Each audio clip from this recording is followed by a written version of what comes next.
Hey everyone, it is me, Fashion Coder, and I am back.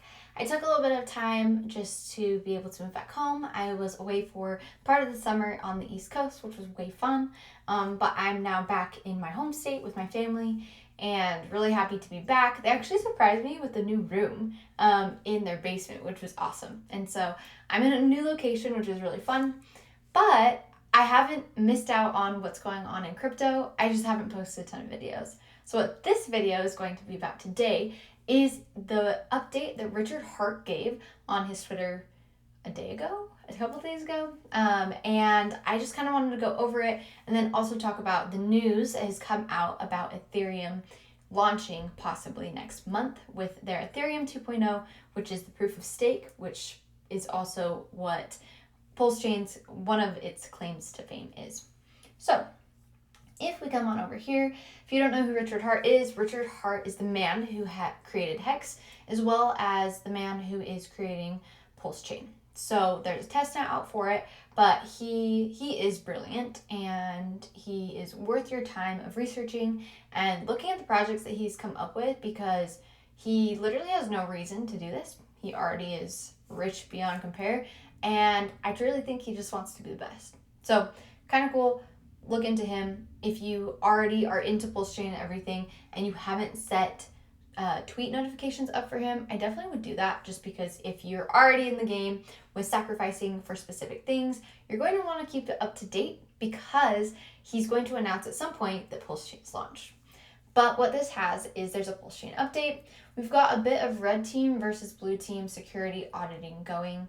We've written a denial of service bot to attack the private testnet in different ways to break it. We've also changed validator count to increase entropy and rotation, working hard.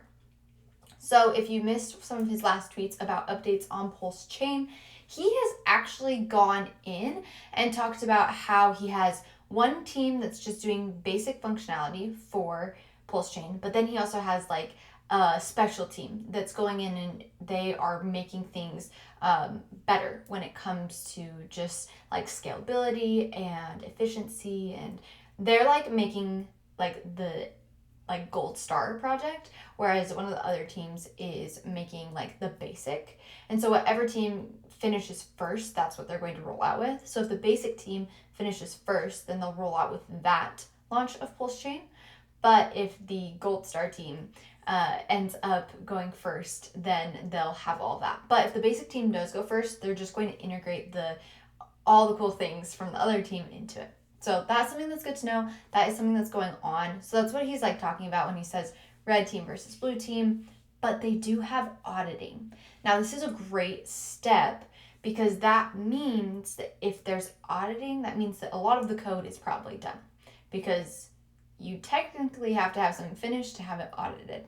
So just an FYI, that's what I saw as I read this tweet. And then I wanted to talk about how Ethereum 2.0 has been given a date to be launched. This is currency.com.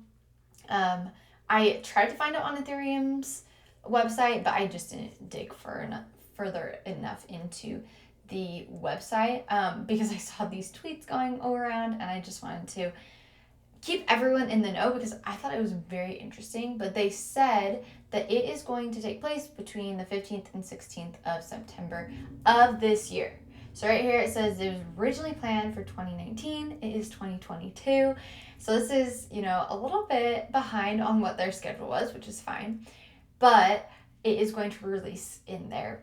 So I think this is kind of an interesting thing, and I want to know your thoughts. Do you think it matters that Ethereum is going to be releasing its 2.0 version with the proof of stake? And do you think that's going to affect PulseChain? Do you think PulseChain is going to launch before this? And do you think that any of it's going to have an effect on each other? I'd love to know what your opinion is, because this is something that I've been trying to figure out for myself. I don't think it will take away, because PulseChain is going to help Ethereum and its load, but I'm excited to just see, what ends up happening.